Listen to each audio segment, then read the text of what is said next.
हाथरस कांड के बाद योगी का दिख रहा है रौद्र रूप। कह दिया बुलडोजर ले जाओ या चलाओ कड़ा एक्शन, मुझे गुनहगार 24 घंटे में चाहिए। ये कहना हमारा नहीं है, खुद अधिकारी का है, जहां साफ तौर पर यह कहा गया कि योगी आदित्यनाथ इस कदर गुस्से में है कि साफ तौर पर यह कह दिया है कि इतने लोगों की मौतों का काल बने बाबा को पकड़ कर लाओ, बुलडोजर ले जाओ या जमीन गिराओ, इससे मतलब नहीं। 24 घंटे में हाथरस कांड के आरोपी को पकड़ा जाना चाहिए।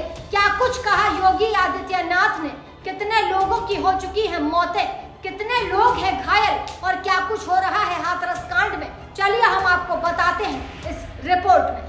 सीएम योगी का आदेश, बुलडोजर ले जाओ या बटालियन उतार दो, 24 घंटे में हमें आरोपी चाहिए। सड़कों पर उतरे डीजीपी, 20 दरोगा, 10 आईपीएस और 500 पुलिस वालों ने लॉन्च किया ऑपरेशन बाबा।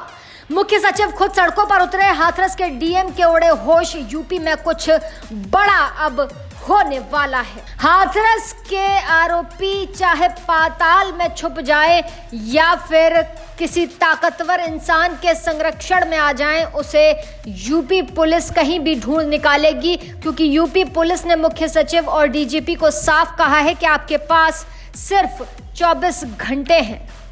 मुख्य सचिव का बयान साफ साफ बताता है कि योगी बेहद गुस्से में है, उन्हें हर हाल में जल्दी से जल्दी आरोपी सलाखों के पीछे चाहिए।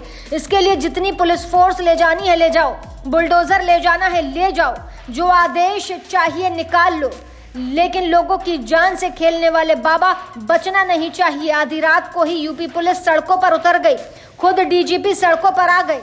जैसे ही हादसे की खबर मिली, लखनऊ से सीधा हाथरस के लिए रवाना हो गए। 20 दरोगा, 10 आईपीएस और 500 से ज्यादा पुलिसकर्मी सड़क पर एक साथ मोर्चा संभाले बैठे हैं। कई बाबा की तलाश में टीमें जुटी हैं, यहां तक कि यूपी एसटीएफ भी बाबा के पीछे है। कई सिंघम अधिकारियों को उतारने की तैयारी की जा रही है। योगी देर रात तक बैठक करते रहे, कई सीनियर अधिकारियों से रिपोर्ट मांगते रहे। एक साथ सैकड़ों लोगों के नाम एफआईआर होने वाली ये जो लिस्ट आप देख रहे हैं, सबसे पहला नंबर उसका है जिसका नाम है देव प्रकाश, दूसरा है महेश चंद्र, तीसरे हैं अनार सिंह, चौथा संजू यादव और फिर महेश चंद्र।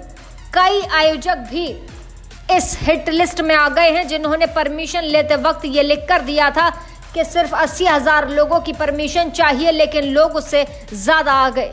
रोते बिलखते लोग और व्यवस्था बता रही है कि जरूरत से ज्यादा लोग वहां बुलाए गए थे। कि आयोजकों को ये पता नहीं था कि बाबा के चरणों की धूल लेने के चक्कर में यहाँ भीड़ इतनी उमड़ जाएगी कि बाबा की प्राइवेट आर्मी भी उसे नहीं संभाल पाएगी। लोगों का गुस्सा अब इस बात पर है कि बाबा ने धोखा किया है, यूपी की स्वास्थ्य व्यवस्था ने भी हमारे साथ धोखा किया। कई लोग लिख रहे हैं कि अगर अस्पताल में डॉक्टर की संख्या ज्यादा होती, व्यवस्था सही होती, तो कईयों की जान बच सकती थी। तो सवाल ये कि क्या यूपी में अगला एक्शन स्वास्थ्य विभाग में भी होने वाला है? क्योंकि अस्पतालों से सामने आई तस्वीर ये साफ बयां कर रही है कि स्वास्थ्य मंत्री जी यूपी की स्वास्थ्य व्यवस्था आईसीयू में है, उसे सिर्फ छापा मारने से नहीं निकाल पाएंगे और कुछ करना होगा। सीएम योगी की टीम इस प्लान पर काम कर रही है।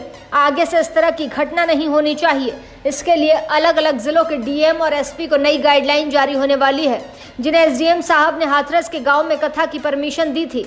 अब उनकी भी फाइल खुल सकती है। आखिर परमिशन किस आधार पर दी गई? परमिशन देने के बाद जब ज्यादा भीड़ जुट गई तो लोकल इंटेलिजेंस यूनिट कहाँ थी?